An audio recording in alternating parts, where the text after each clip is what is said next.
जय हिंद, जय भारत, जय श्री राम। ये विषय होगा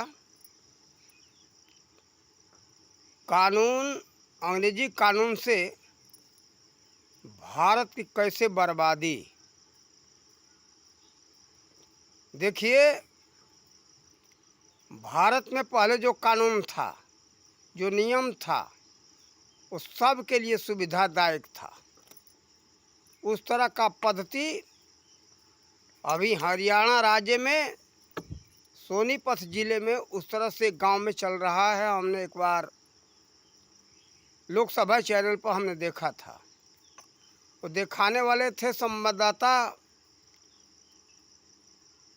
वो नाम थोड़ा भूल रहा हूँ।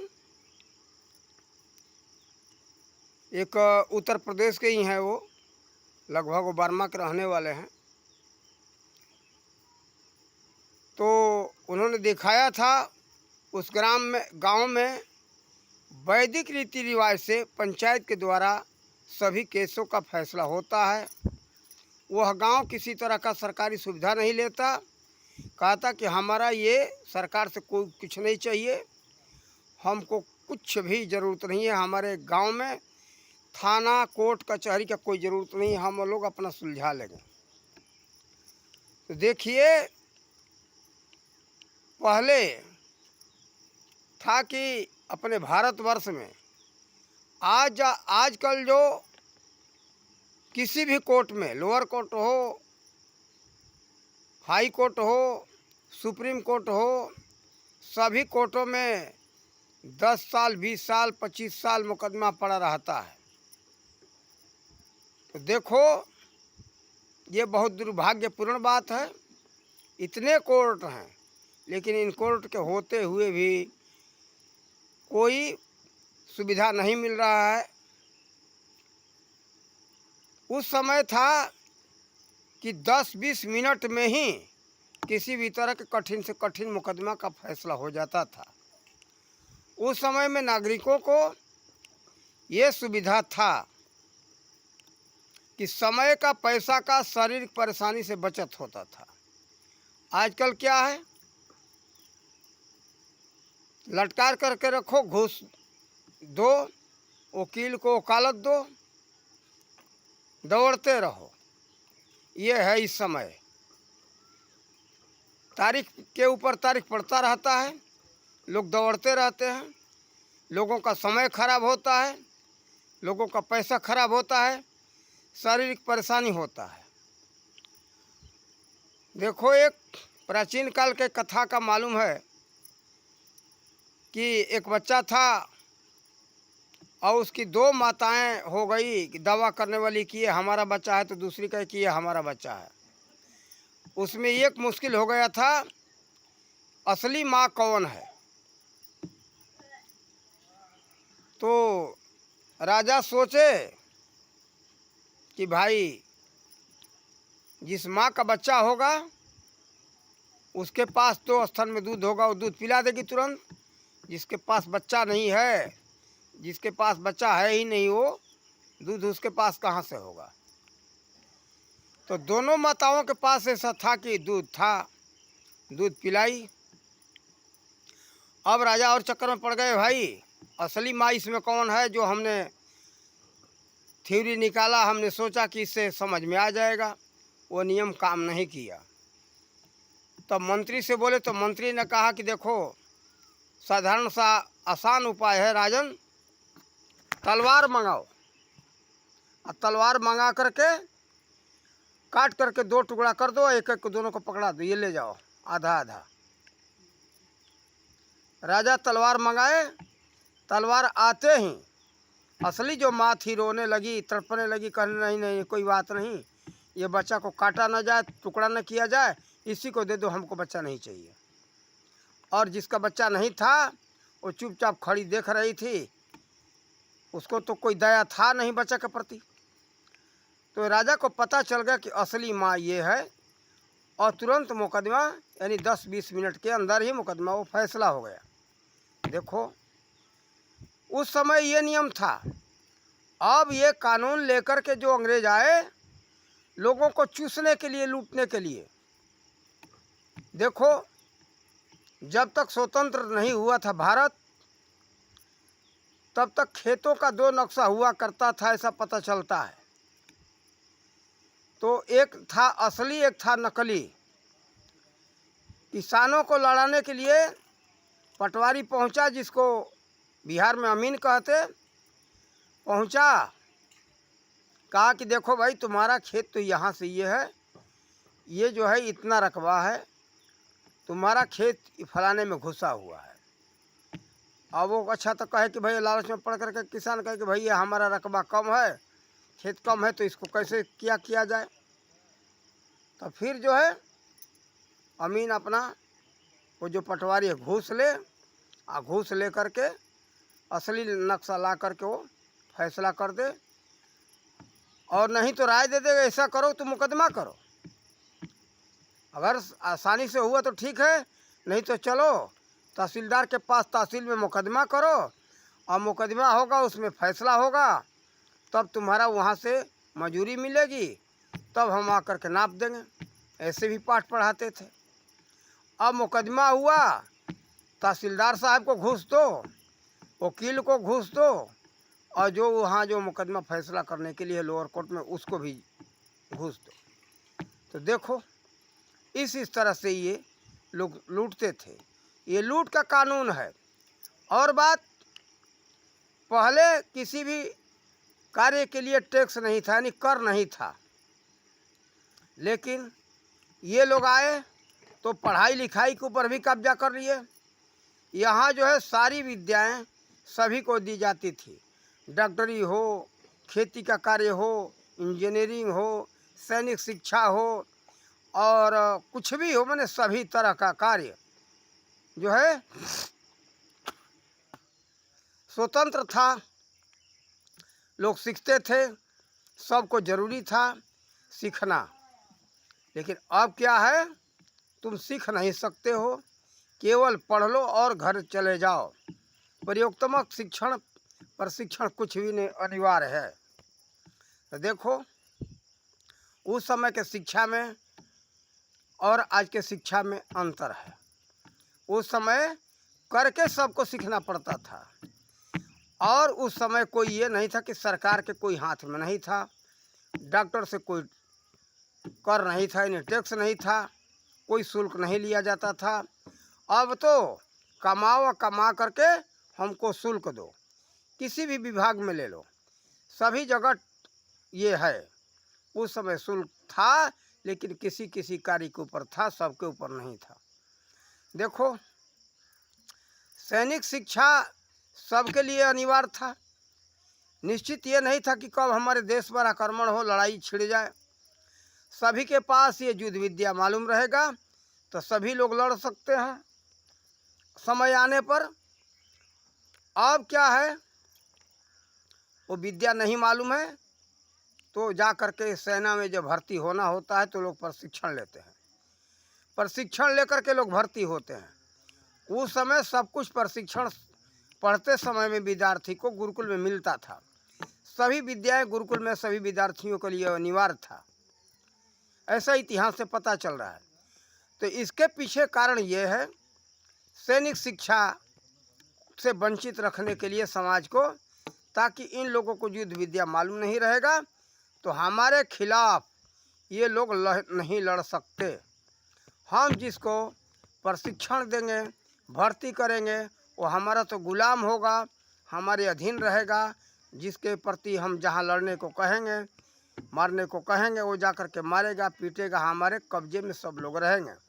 इसके पीछे ये लगभग चाल था। नहीं तो पहले सभी शिक्षा सभी को दिया जाता था, किसी भी शिक्षा पर कोई न तो शुल्क था और न तो ये रोक भी नहीं था, सबको जरूरी था। पशु शिक्षा, पशु चिकित्सा का हो, मनुष्य चिकित्सा का हो, पेड़ पौधे का हो, फसल का हो, ये सब जो है डॉक्टर हुआ करते थे। सभी लोग अपने अपने शरीर के रोगों के बारे में जानते थे। दवाई के लिए किसी डॉक्टर के पास नहीं जाता था। अब तो डॉक्टर क्या है, समाज को लूटता है और सरकार को कर देता है, टैक्स देता है। तो देखो ये हालत है। समाज को लूटने के लिए, देश को लूटने के लिए कानून बनाया था अंग्रेज़ों ने। और मैं वकील तो नहीं हूँ, लेकिन थोड़ी सी मुझे जानकारी है इतिहास के आधार पर, जो आप लोगों को बता रहा हूँ। ये जितने कानून यहाँ बने हुए हैं, ये कोर्ट कचहरी क्या है? कोर्ट कचहरी में आते रहो, जाते रहो, घूस देते रहो, समय खराब करो, स्वास्थ्य खराब करो और संपत्ति खराब करो। तीनों को खराब करने के लिए ये अंग्रेज ने ऐसा कानून बनाया था। तो कानून भी उसका इस तरह से है। लेकिन हमारे देश के लोगों को ये बात समझ में नहीं रही। कानून को बदलना चाहिए और शिक्षा नीति को बदलना चाहिए। उस समय शिक्षा हमारे देश में निःशुल्क था। अब तो है कि प्राइवेट स्कूल हो तो क्या है, लूट है वहाँ भी, और जो सरकारी स्कूल है वहाँ भी लूट है। लूट इस तरह से है, आप लोगों को बताऊं, सब लोग टैक्स देते हो, नहीं कर देते हो, उस शुल्क से शिक्षकों को तनख्वाह दिया जाता है। कहीं से क्या लूट करके या कमा करके सरकार में जो बैठे वो लोग देते हैं? बिल्कुल नहीं। हम सबके कर का पैसा, यानी टैक्स का पैसा वहाँ जाता है। तो सभी कर्मचारी अधिकारी को, शिक्षा अधिकारी हो और शिक्षा मंत्री हो या चाहे शिक्षक हो, सभी को जो है उसी पैसे से दिया जा रहा है। तो बताओ,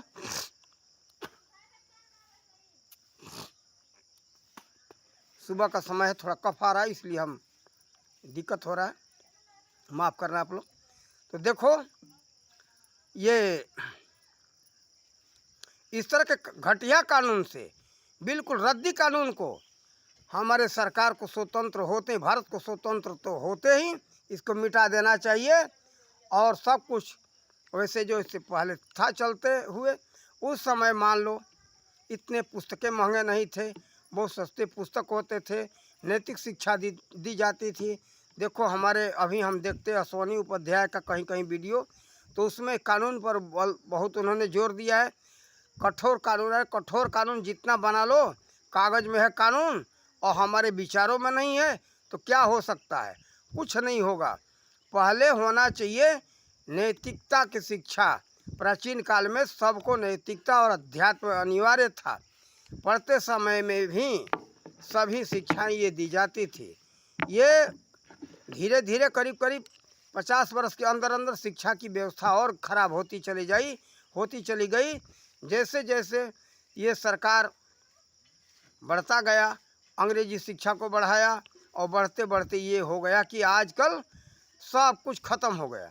पहले हमने पुरानिया लोगों से, पुराने बुजुर्ग लोगों से सुना है कि बचपन में, आज से 55-60 वर्ष पहले की बात है, कि पहले बच्चों को ये पढ़ाया जाता था, रामो गति देहूँ सुमति, हे राम सुंदर हमें गति दो और सुंदर मति दो। सुंदर मति का मतलब कि हमारी सुबुद्धि होना चाहिए, नियत अच्छा होना चाहिए। देखो इस समय क्या है, कितना भी कठोर कानून बन जाए, लेकिन नियति ठीक नहीं है तो कानून तो कागज़ में पड़ा हुआ आपके कानून के पुस्तक में, लेकिन क्या कर लेगा पुस्तक? कोई लाठी डंडा नहीं चलाएगा और कोई किसी का सुधार नहीं करेगा। देखो पुस्तक में होना चाहिए, लेकिन हम सबको जीवन में वो उतारना चाहिए, तब जा कर के होगा। हाँ, ये है कठोर कानून से लोगों में भय रहेगा कि हम ऐसा करेंगे तो दंड ऐसा मिलेगा। अब तो इस समय क्या है, ये बलात्कार के ऊपर क्या है कि फांसी का सज़ा तो है, क्या बलात्कार रुक गया? कहीं नहीं रुकता है। पता नहीं कैसे कैसे ये लोग कानून बनाते हैं, क्या सज़ा देते हैं, ऐसा अंधाधुंध सज़ा होने लगे। लेकिन उसको छानबीन करके, कारण कि ये बलात्कार का मुकदमा का हमने खुद देखा है कि बहुत औरतें नाजायज़ इसका लाभ उठाना शुरू कर दिया। पैसे वाले को कही कि तो हमको इतना लाख रुपया दे दो, नहीं तो तुमको मैं बलात्कार में फंसाऊंगी, और जा कर के पहले फंसा करके नाजायज़ ये लाभ उठाई। जितने हरामखोर निर्लज्ज जो औरतें थीं, आज भी निर्लज्ज औरतों की संख्या कमी नहीं है। नहीं तो इज्जतदार औरत कभी नाम नहीं लगी, अगर सही हो जाए तो भी। लेकिन आजकल तो झूठा मुकदमा जो है, बहुत मुकदमा हो रहा है, ये गलत है। दूसरी बात, कानून ऐसे मत बनाओ, सोच समझ के बनाओ, जो नारी सम्मान के ऊपर जो ये कानून बना है, ये इसका मतलब ये नहीं है नारी का सम्मान करो, ये गंवारी का नहीं। ये गंवारी उसका दुरुपयोग कर रही हैं। कोई भी पुरुष हो चाहे ना स्त्री हो, ये गंवार स्त्री हो या पुरुष हो, कानून का दुरुपयोग करते हैं। इसलिए इतना छूट नहीं देना चाहिए, इतना ऐसा बनाना चाहिए ताकि उसका सही ढंग से जांच हो। जैसे गंवार ये हरिजन थे, जब हरिजन एक्ट यानी कानून हरिजनों के लिए बना तो कितने हरिजन यानी चमार अवैध तरीके से लोगों को फंसाए, कहे कि हमारा बात मानो नहीं तो तुम्हारे ऊपर हरिजन एक्ट लगाएंगे, ऐसे करते थे। तो गंवार स्त्री हो चाहे पुरुष हो, कानून का ये लोग दुरुपयोग करते हैं।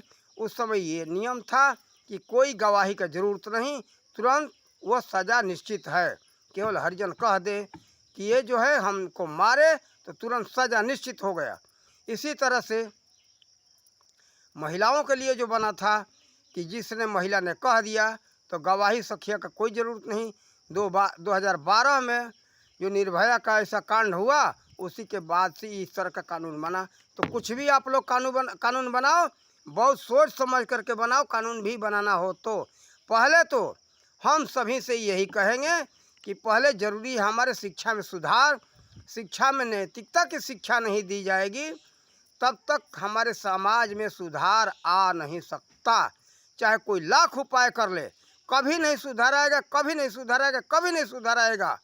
नियत ठीक नहीं है तो किसी न किसी तरीके से उसमें लोग तरीका निकाल लेंगे गलत उसका उपयोग करने के लिए।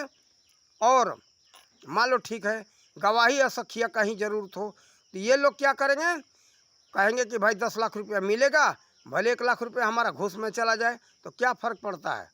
तो इस तरह से गवाहों को प्रभावित करके और अपने पक्ष में गवाही ले करके और उसका ये लोग दुरुपयोग कर सकते हैं। लेकिन नियत ठीक रहेगा कि भाई हमें ऐसा गलत करना उचित नहीं है, नहीं तो हमें आगे भोगना पड़ेगा इसका दंड। वास्तव में आगे तो भोगना ही पड़ता है, नियत ठीक हो तो, न हो तो। अगर नियत ठीक है तो कार्य करेगा ही नहीं, कार्य नहीं करेगा तो उसको भोगना नहीं पड़ेगा।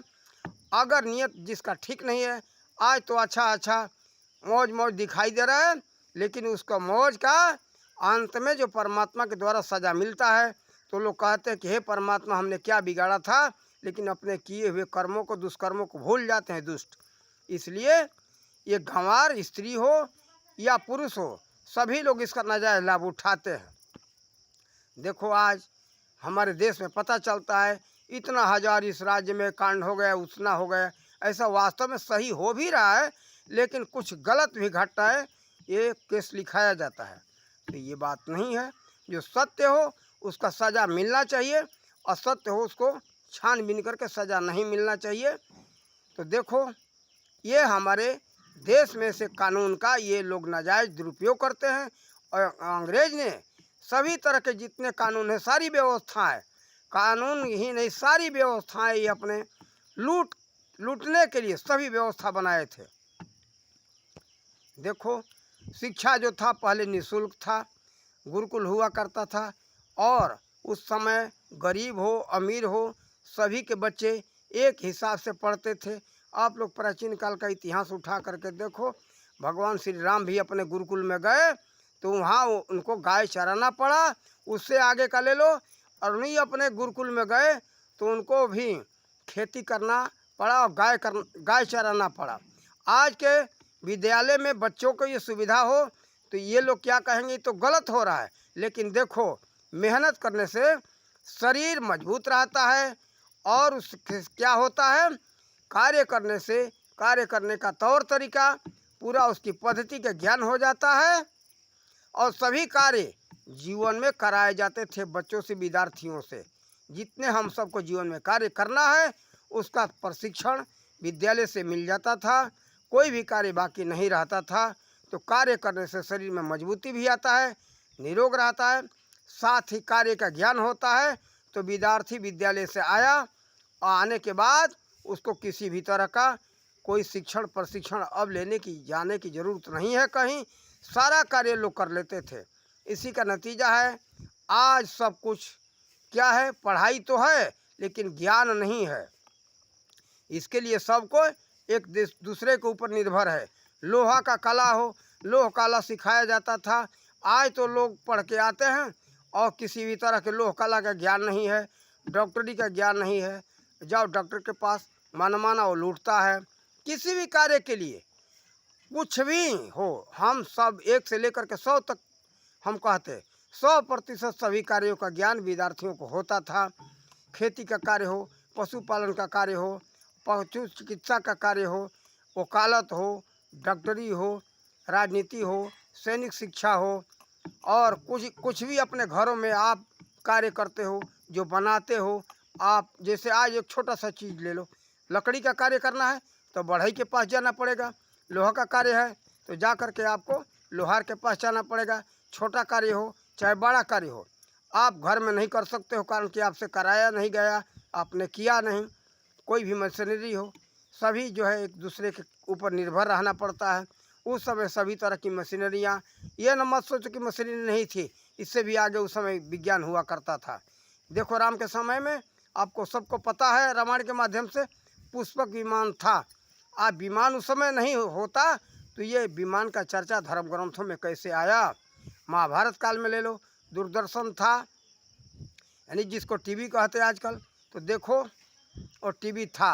कारण कि जो कुरुक्षेत्र के मैदान में लड़ाई चल रहा था तो संजय बैठे बैठे वहीं धृतराष्ट्र को दिखा रहे थे, बता रहे थे। कारण कि देखो दिखा नहीं रहे, कारण ये था कि धृतराष्ट्र तो अंधे थे और दूरदर्शन से ये संजय देख करके सब बता रहे थे कि आज फलाने का हार हुआ, फलाने मारे गए और फलाने जीत गए और फलाना ऐसे ऐसे कार्य चल रहा है। जैसे आप लोग आजकल सामने टीवी पर युद्ध क्षेत्र का देखते हो ना, कि ऐसे ऐसे ये तोप चल रहे हैं, मिसाइलें चल रहे हैं, मशीन गन चल रहे हैं, सब आज दिखाया जा रहा है। यहाँ आकर के मिसाइल गिरा, वहाँ बम गिरा, सामने जो दिखाया जा रहा है ये लड़ाई चल रही है। उसी तरह से प्रत्यक्ष उस समय दूरदर्शन का सुविधा था, लेकिन बीच में लुप्त हो गया। देखो ये विज्ञान का पता नहीं कितने बार विकास और विनाश हुआ, ये सृष्टि का पता नहीं कितने बार विकास और विनाश हुआ।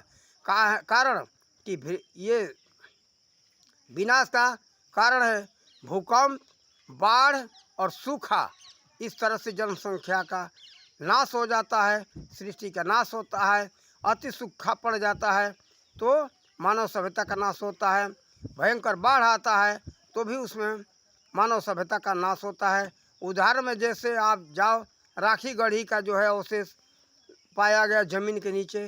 पहले हड़प्पा और मोहनजोदड़ो का सभ्यता जो है 40 फुट नीचे ज़मीन में पाया गया था।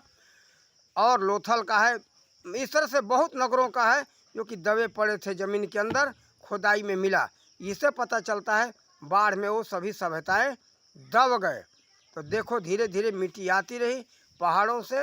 हिमालय जो है बहुत ऊंचा पहाड़ है, वहाँ से मिट्टी आती है और दब जाता। हर देश में पहाड़ है, मिट्टी आता है तो वहाँ के मानव सभ्यता का बाढ़ में नाश हो जाता है। तो इस तरह से बाढ़ से, सूखा से, भूकंप से पता नहीं कितने बार मानव सभ्यता का नाश हुआ। कभी कभी तो जैसे जल स्तर समुद्र का ऊंचा हुआ, वो नगर विलीन हो गए। जैसे देखो भगवान श्री कृष्ण के द्वारा बसाए गए द्वारिका का पता चलता है। अभी अभी वैज्ञानिक खोज करके ढूंढ निकाले कि वो दिखा रहे कि सब कुछ हुआ, मकान, गढ़, शौचालय, स्नान घर, सब ये रास्ते जो है, सड़क है, रोड है, वो सब सामने प्रत्यक्ष पानी में दिखाई दे रहा है। देखो ये कुछ झूठा नहीं था, सब सत्य था। तो देखो ये प्राचीन काल की शिक्षा का प्रमाण है। देखो ये घटिया कानून को, रद्दी कानून को हटाने की ज़रूरत है। और दूसरी बात, जो हमारी शिक्षा पद्धति नष्ट हुई है, उस शिक्षा पद्धति को पुनः वापस लाने की ज़रूरत है। पहले अध्यात्म और नैतिकता नहीं होगा तब तक मानव समाज में कभी भी भ्रष्टाचार मिट नहीं सकता। चाहे लाखों करोड़ों कानून बना लो, कानून बनाने से कुछ नहीं हो सकता है। कानून कागज में रखा रह जाएगा और जज क्या करेंगे, घूस लेकर के फैसला करेंगे। आज क्या हो रहा है सुप्रीम कोर्ट में, सुप्रीम कोर्ट के ऊपर आवाज़ नहीं कोई उठाता था, लेकिन अति कर दिया सुप्रीम कोर्ट ने तो लोग आवाज़ उठाने लगे। अब हम भी सुनते समाचार में कि रात को जो है 2 बजे 12 बजे, शाम को 6 बजे कोर्ट खुल जाता है। गरीबों के लिए कुछ नहीं। और घूस, इसका मतलब भाई क्या कारण है? और पक्षपात ले रहे हो। पक्ष लेने का कारण क्या है? अरे तुमको शर्म आना चाहिए, सोचना चाहिए कि हम ये क्या कर रहे हैं। जो उचित हो, जायज हो, उस पर चलो ना। इसका मतलब है कि वहाँ भी घूसखोरी चल रहा है। ये लोअर कोर्ट का तो पता है, कारण कि यहाँ हम लोग जाते हैं। हाई कोर्ट को तो पता है, यहाँ वकीलों को, जजों को घूस देना पड़ता है। लेकिन ये उचित नहीं है। नैतिकता होना चाहिए सभी के अंदर। केवल जज का ही जिम्मेवारी नहीं है, पुलिस का जिम्मेवारी नहीं है। सभी हमारे मानव समाज में नैतिकता बहुत ज़रूरी है। नैतिकता रहेगा, नियत ठीक रहेगा, तभी जा कर के ये भ्रष्टाचार मिटेगा। भ्रष्टाचार ऐसे मिटने वाला नहीं है। तो देखो, ये अंग्रेज़ों का कानून का ये परिणाम है। अंग्रेज ऐसा लेकर के आए, कानून बनाए शासन करने के लिए। देखो, सब कानून को बदलना पड़ेगा। दूसरी बात, सबको अपने अपने अपने नियत को सही करने के लिए उस तरह के प्राचीन विद्या को सबको अपनाना पड़ेगा। प्राचीन शिक्षा नीति बहुत अति उत्तम थी। आज लोग अनुभव कर रहे हैं और उसी शिक्षा को लेकर के विदेश आगे बढ़ा। लेकिन हाँ, नैतिकता की शिक्षा तो किसी भी देश में नहीं दी जा रही है। अब कहीं कहीं गुरुकुल जो चल रहे हैं, गुरुकुलों का कोई मान्यता नहीं है, लोग समझते नहीं, उसका बहिष्कार करते हैं सरकारी के ऊपर। कारण कि सबको आज का लोभ लालच समाया हुआ है। हमको नौकरी चाहिए, हमको जज बनना है, कलेक्टर बनना है, डॉक्टर बनना है, वकील बनना है, इंजीनियर बनना है। कारण कि इसमें लूटने का बहुत बड़ा रकम आता है, लाखों लाख रुपया का। इसमें एक एक कवर इनका होता है। एक एक कवर जो होता है ना, लाखों लाख रुपया का, करोड़ों करोड़ का। इसलिए सब लोग जज, बैरिस्टर, वकील, डॉक्टर, इंजीनियर बनना चाहते। इंजीनियर गया किसी चीज़ को, जैसे मान लो ये हवाई अड्डा ही बना, वहाँ पहुँचा तो कहा कि ये गलत है, तो क्या करेगा ठेकेदार? कहेगा कि हाँ साहब, इतना लाख रुपया ले लो, पास कर दो, इतना करोड़ ले लो, पास कर दो। तो इनका लाखों करोड़ों में घूस होता है। इंजीनियर है वही हाल है, डॉक्टरों का यही हाल है। डॉक्टर रोगियों को सता करके पैसा ले रहे हैं, उल्टा सीधा करके ले रहे हैं। कारण कि मैं अपने आँखों ये कांड बॉम्बे में हमने देखा। एक लड़की गई, वो उसके बच्चा होने वाला था। डॉक्टर शैतान का किए कि ऐसा उसको इंजेक्शन लगा दिए, सुई लगा दिए, ताकि वो बच्चा पैदा न हो। फिर जो है एक ऐसा इंजेक्शन आता है, इसको लगा दो कि शरीर सख्त हो जाएगा, रोती रहेगी, तड़पती रहेगी, और बच्चा नहीं पैदा होगा। तो क्या होगा? वो कहेंगे भाई अब कुछ नहीं होगा, अब जल्दी लाओ, हमको इतना 1000 रुपया दो, हम ऑपरेशन करेंगे। आज से करीब करीब 20 वर्ष पहले की बात है।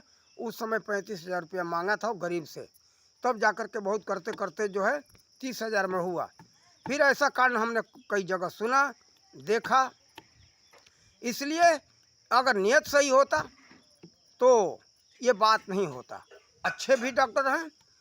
एक जगह हमने सुना है, इसका बहिष्कार हुआ। एक लड़की गई तो उसको एक डॉक्टर ने बताया कि ऑपरेशन करना पड़ेगा। फिर दूसरे जगह गई तो महिला डॉक्टर थी, उसने कहा कि नहीं, ये ऑपरेशन करने की ज़रूरत नहीं। ए इधर आ जा, सामने हो जाइए, गवाही दे। वो लड़की को हम सामने प्रत्यक्ष यही करवा रहे हैं, यही लड़की है और ये हमारी बहन की लड़की है। बोलो कि ये बात सत्य है। हाँ, ये बात सत्य है। नज़दीक आकर के। ये बात सत्य है। जब हम गए ऑपरेशन करने को बोले वो, फिर वहाँ से हम दूसरे जगह हॉस्पिटल में गए तो वहाँ नॉर्मल ही हुआ। चेहरा साफ नहीं दिखाई देता, दिखाई दे रहा है। तो ये हमारी बहन की लड़की है। इसी के ऊपर ये कांड हुआ था और मौके पर यहीं हम ये वीडियो बना रहे थे। तो गवाही देने के लिए भी हमने ऐसा साक्ष्य रख दिया। तो आज ये नियत ठीक होता तो जिस डॉक्टर का नियत ठीक था, महिला का रेनू नाम था, ये मिहीपुरवा जिला बहराइच उत्तर प्रदेश का बात है। तो उसने कही कि नहीं नहीं, कुछ ज़रूरत नहीं, आराम से शरीर उसका छोटा, बच्चा पैदा हुआ। लेकिन देखो, ये नियत जिस डॉक्टर का ठीक नहीं था, वो ऑपरेशन के लिए राय दिया। मान लो वो डॉक्टर महिला नहीं होती, वहाँ ये भाग करके नहीं गए होते, तो पता नहीं 30,000, 40,000, 50,000 वो डॉक्टर हरामजादा कितना मांगता। तो देखो, उस समय सभी की शिक्षाएं अच्छी थी और नैतिकता की शिक्षा थी। मूल चीज़ है इसका अध्यात्म। अध्यात्म ये शिक्षा देता है कि तुलसीदास जी ने इसीलिए लिखा है, उसी पर ये नैतिकता का पहचान है। क्या कहते? बालकांड नाम महिमा में है। क्या कहते? सियार नहीं, नाम महिमा नहीं, नीचे ही बालकांड के 7 के नीचे है। क्या कहते?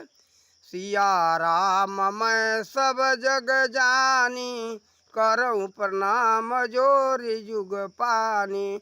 भीष्म पितामह जी कहते, माया जाल कपट मन बंदा, सब घट पूरण बाल गोविंदा। कबीरदास जी कहते, मृग नाभि कस्तूरी बसे, मृग ढूंढे बन माही, एवं घट घट ब्रह्म दुनिया जानत नाही। तो देखो ये नैतिकता का पहचान है। जो उस ब्रह्म को कण कण में देख रहा है, सब में देख रहा है, उस परमात्मा को जो सब में दर्शन कर रहा है, क्या ऐसा गलत कार्य करेगा? किससे करेगा? कारण कि सोचता है कि हम अगर गलत करेंगे तो परमात्मा से करेंगे। इसलिए नैतिकता, ऐसी नैतिकता सबके अंदर होना चाहिए। और जिसके अंदर नैतिकता नहीं होता है, अत्याचार करते हैं। जैसे राम के समय में भी राक्षस थे, नैतिकता नहीं था, नैतिक पतन थे। कहने के लिए था कि हम विद्वान हैं, लेकिन भौतिक विज्ञान था, भौतिकता का ज्ञान था, लेकिन अध्यात्म का ज्ञान उन दोस्तों को नहीं होगा, ध्यान सुमिरन नहीं करते होंगे, इसलिए उनको कोई किसी के पास नैतिकता नहीं थी। अगर नैतिकता होता तो क्या ये सीता का हरण किया होता? नैतिकता होता दुर्योधन के पास तो क्या अपने भाइयों का हक छीनता? ये नैतिकता का पहचान नहीं है। उस समय भी नैतिकता से लोग दूर रहे। लेकिन हाँ, ये हम नहीं कहते कि नैतिकता अपमान करके अपना अपमान करवा लो और देश को गुलाम करा दो, देश का अपमान कराओ, अपना अपमान कराओ, ऐसा नहीं। सब में देखो परमात्मा है, और दुष्टता के लिए दुष्ट के जैसे ही जवाब देना चाहिए, जैसे श्री राम ने दिया, अर्जुन ने भगवान श्री कृष्ण के संदेश पर दिया, इस तरह से हम सबको भी तैयार रहना चाहिए। ये नीति ये नहीं कहता कि शांति से पड़ जाओ और दुष्ट जा कर के हम परमात्मा को देखते रहें, वो अत्याचार करें है। लेकिन जहाँ जैसा जरूरत हो वैसा पूजा करो। जरूरत है तो पेट पूजा भी करो और जरूरत है तो पीठ पूजा भी करो। हम कभी नहीं कहेंगे कि अध्यात्म अपना करके कायर बन जाओ। कायर मत बनो, वीर बनो, धीर बनो। उस समय की हमारी शिक्षा यही थी कि वीर भी बन जाओ और धीर भी बन जाओ। जैसे शांति से हाथी रहता है ना, हाथी बहुत बलवान होता है लेकिन शांत रहता है, कुत्ता भौंकते रहते हैं लेकिन उसका कोई परवाह नहीं रहता। सहन करने भर ही हाथी सहन करती है, लेकिन बहुत अत्याचार करने पर वो सूंड में लपेट करके कुत्ता को उठा के फेंक देती है। इस तरह से इतना साहस रखो कि अगर अत्याचारी अत्याचार करे तो हाथी जैसे सूंड में उठा करके फेंक देते लपेट करके, वैसे फेंकने का साहस रखो। ये नहीं धीर बन जाओ इतना कि कोई अत्याचार करते रहे, तांडव करते रहे, तुम देखते रहो। हम ये भी नहीं कहेंगे। कायर बनने का अध्यात्म शिक्षा नहीं भी देता है, अध्यात्म शिक्षा देता है जैसा देखो वैसा जवाब दो, जैसा प्रश्न हो वैसा उत्तर दो। कायर बनने का संदेश नहीं दे रहा। राम से शिक्षा लो, कृष्ण से शिक्षा लो। किसी पर अत्याचार किए नहीं या अत्याचार को सहन किए नहीं। अत्याचार करो मत, हमारा भी यही विचार है। अत्याचार हम करेंगे नहीं, अत्याचार करोगे तो हम सहन करेंगे नहीं, हमारा ये विचार है। हम ही वीडियो में संदेश देते रहे। इसलिए हम सबको प्राचीन काल के जो हमारी शिक्षा थी, प्राचीन काल का जो कानून था, उस सब को हम सबको अपनाना चाहिए और अपना करके अपना और अपने देश का कल्याण करना चाहिए। अपने वाणी का विराम देता हूँ। जय हिंद, जय भारत, जय श्री राम।